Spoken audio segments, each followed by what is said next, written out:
ఇదిగో ఓ ప్రేమ కథ, జగతెరుగని చెలిమి కథ, మనసెరుగని యువతి కథ, ఇది మన కథరా.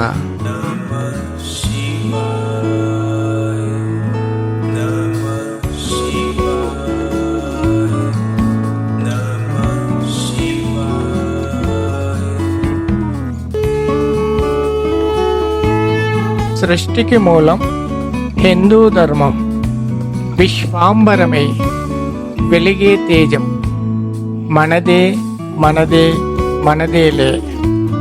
ఇది సనాతనం, అతి పురాతనం, మనదే మనదే మనదేలే. ఏమన్నావు మరోసారి అను అంది నిశాచరం. నేనేమన్నాను? ఏమీ అనలేదే అంది స్వరమాధురి. ఇప్పుడే ఏదో అన్నావు కదా, హడావిడిలో పడి నువ్వన్న మాటలు సరిగా వినలేదు, మరోసారి అంటే విని ఆనందిద్దామని అంది నిశాచరం. నేనేమన్నాను?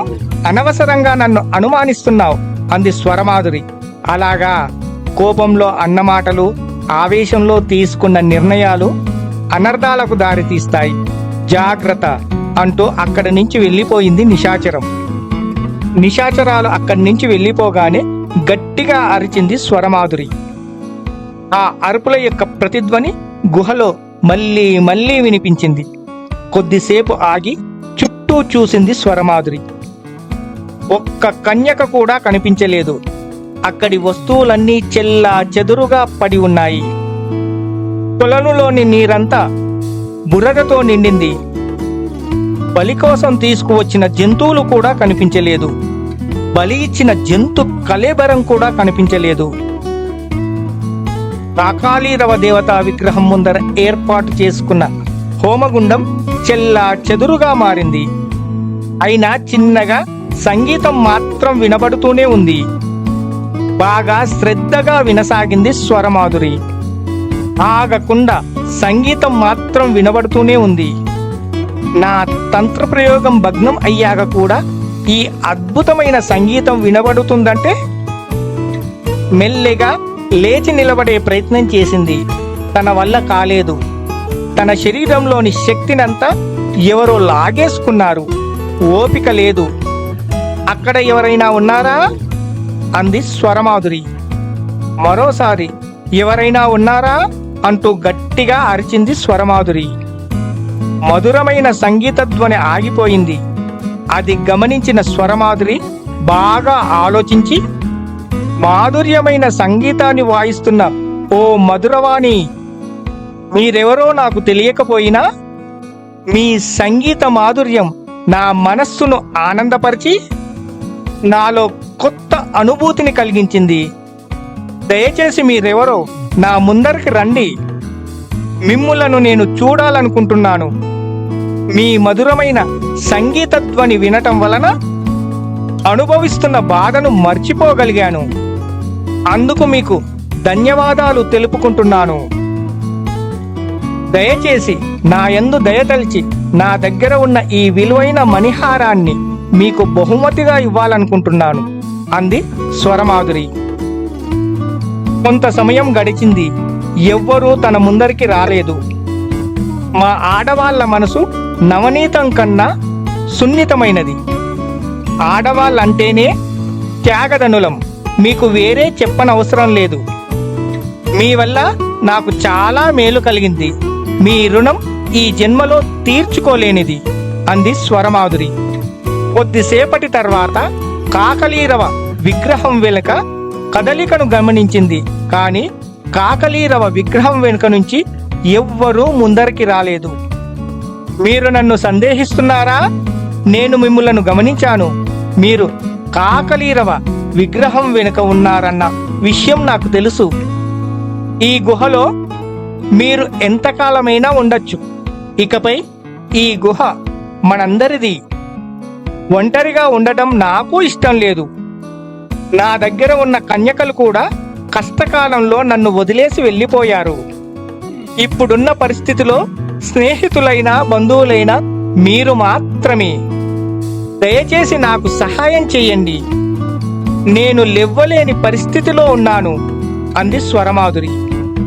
ఆమె మాటలు విన్న మరుగుజ్జు మనిషి ఒకడు కాకలీరవ విగ్రహం వెనుక నుంచి మెల్లగా స్వరమాధురి ముందరకు వచ్చాడు. అతని చేతిలో ఒకే ఒక విచిత్ర పరికరం ఉంది. స్వరమాధురి అతన్ని చూసి ఆశ్చర్యపోయింది. ఎవరు నువ్వు?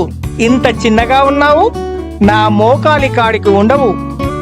నిన్ను చూస్తే చిన్న పిల్లాడిలా ఉన్నావు, కానీ నీ ముఖం పైన వెరిసిపోయిన పెరిగిన గడ్డము మీసాలు చూస్తుంటే చాలా పెద్దవాడిలా కనిపిస్తున్నావు అంది స్వరమాధురి.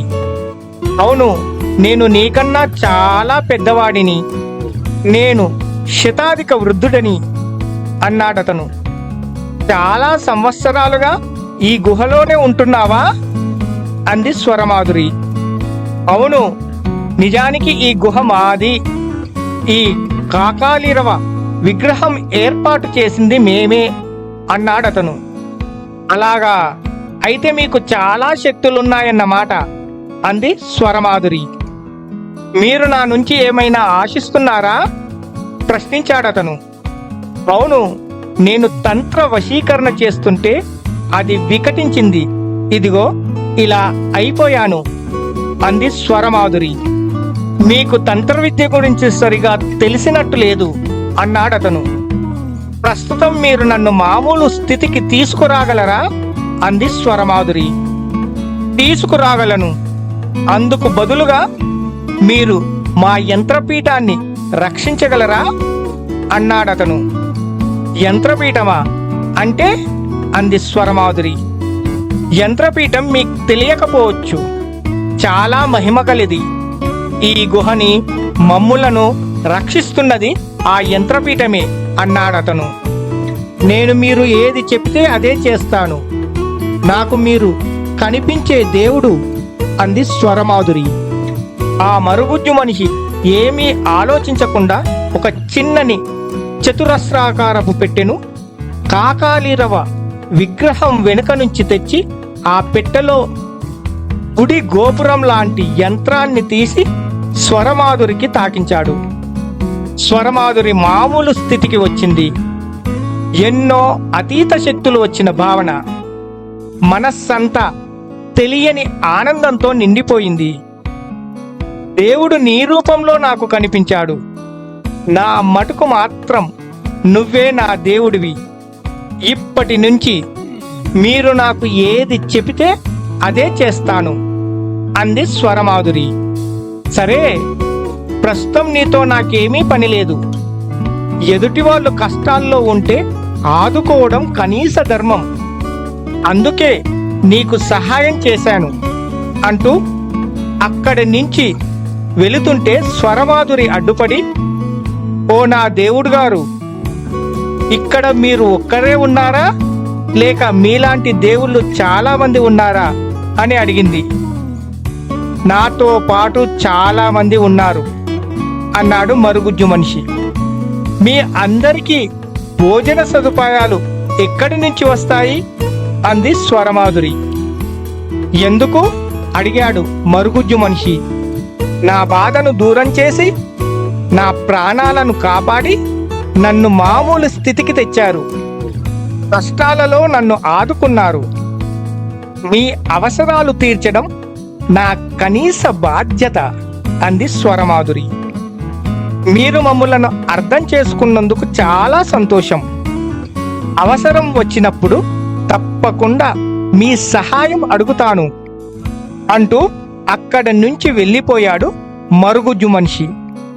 అతడు వెళ్ళిపోగానే, నన్ను ఈ స్థితికి తీసుకువచ్చిన ఎవ్వరినీ వదలను అంటూ గట్టిగా అరిచింది స్వరమాధురి. మానవ లోకం ఇది మాయాజాలం, మది